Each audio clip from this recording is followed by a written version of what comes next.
All right. Hi, everyone. My name is Miss Kiana. This is our team volunteer here, Emily, and we are back for our final and fourth session of You, Me, and a College Degree. This was our Q&A series all about college preparedness, and we have Emily here who's discussing her college process with her. And our fourth session is all about how to search for scholarships and applying for financial aid. Miss Emily, are you ready for your first question? Yep. Ready? Let's go for it. Did you apply for any scholarships? And if so, how many? Yes, and to be honest, I don't remember all of them because I did apply to a lot of quick ones. But one thing I was very sure to do was any schools I was applying to that had merit scholarships you needed to apply to, I was always certain to apply to those. Nice. Okay. And which leads me to my next question, because I didn't have this information when I was in school. How did you find out about the scholarships you applied to? Did a Well, guidance counselor tell you? Did you do this research on your own? Like, how did you come about finding these scholarships?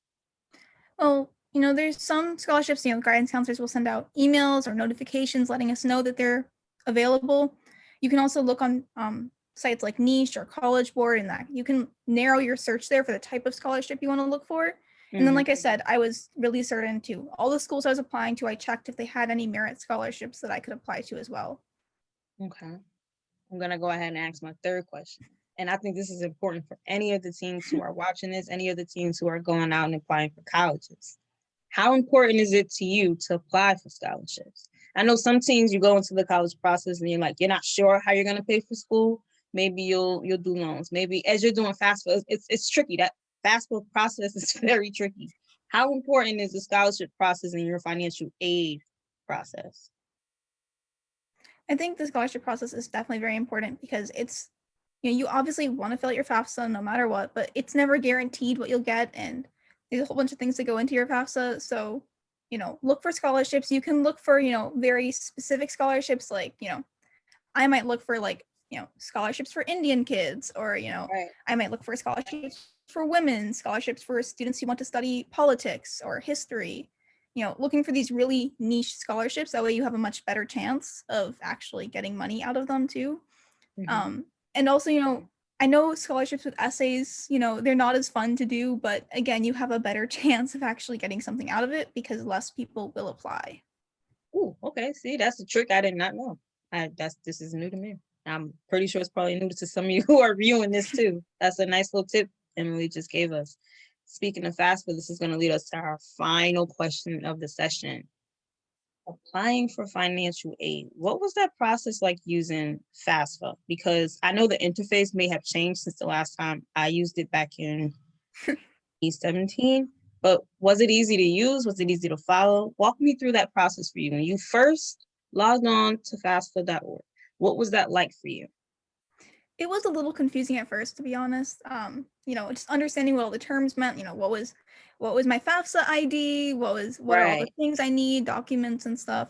And also finding time with my parents to do and everything. But it doesn't have to be super confusing if you just take a little bit of time to go through it. You can honestly do it in one sitting. It might take an hour or something, but especially if your parents have their online tax records uploaded, that makes it a lot easier to do. Again, it is confusing at first, definitely. There's a lot of language. It isn't the clearest, but just be patient with it. I promise you can get through it. But one thing with the FAFSA too is there's a lot of pressure to fill it out quickly because I it would is say a that first pressure come, never first left. That serve. pressure was back then too. So I see it's still there. It's still at the forefront. So hurry up and get through it. I mean, it's first come, first serve for the FAFSA, so you do want to fill it out as soon as you can when it opens. But like I said, just take a minute with it.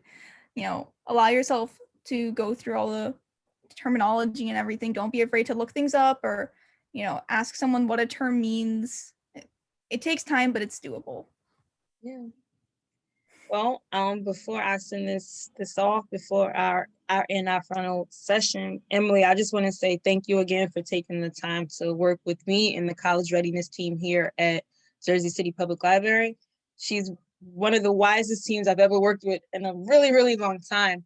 And I hope if any of you gain anything from watching these videos, I think one thing that Emily just kept reiterating and kept pounding into our sessions is take your time. Take your time. with your essays, with applying for your financial aid. Take your time with the entire process, because once the process is over, you're in the big leagues now. You're in college now, so enjoy it. And I think that's the piece of advice I want to part with ending this series. Enjoy this process. It's going to be stressful, but it's going to be fun too. And eventually, like all processes, they come to an end.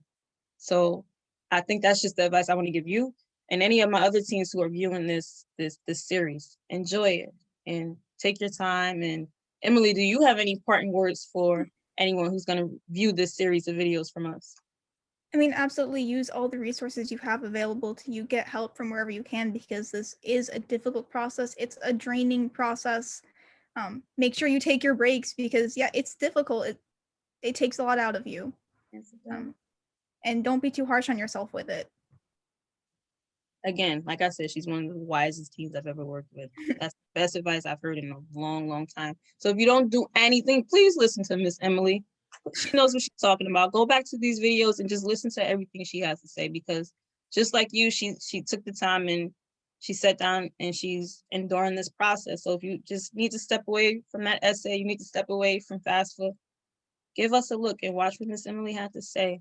I'm going to go ahead and sign off. Miss Emily, thank you again for doing this You, Me, and a College Degree series with us here at Jersey City Public Library. My name is Miss Kiana. I am part of the college readiness team. If any of you have any questions or have any concerns regarding any college related issues you may be having, any concerns you may have, you can visit us at the jclibrary.org, and you can visit our landing page at the College Readiness website.